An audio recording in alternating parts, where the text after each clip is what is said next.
this week, we turn to Brazil, where even the Amazon rainforest looks like it's gotten a wax.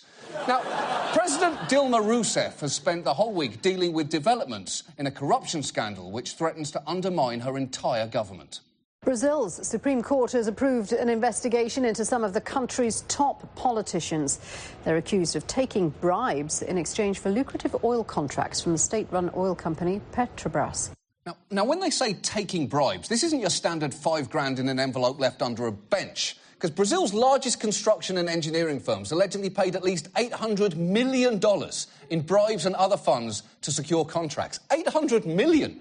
You'd need an amazing construction firm just to build a bench large enough to hide that bribe underneath. More than 30 members of Roussef's ruling coalition are under investigation, so she took to the airwaves this week to try and calm people down. You have every right to get irritated and be worried, but I ask for patience and understanding because this situation is transitory. Is it?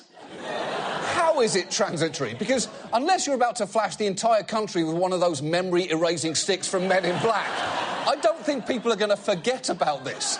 In fact, Brazilians weren't even listening to her speech for a pretty loud reason.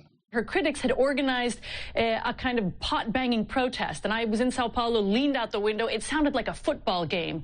People were banging their pots, honking their horns. Fora!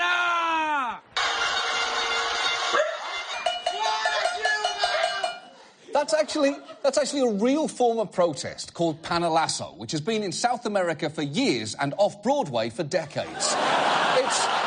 It's so entrenched, it's even taken place on the floor of Brazil's legislature.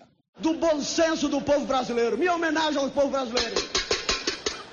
Now, I love everything about that, but the best detail there is the sign language interpreter. Even he is banging invisible pots in disgust. And if you think the Brazilians are overreacting to this story, there is one more thing you should know about Roussef's involvement in this scandal. President Roussef chaired the board of Petrobras for 7 years when much of the corruption is believed to have taken place. She's been cleared of any involvement in the scheme. How has she been cleared? She chaired the board of Petrobras while the bribes were... There's only one way to handle this.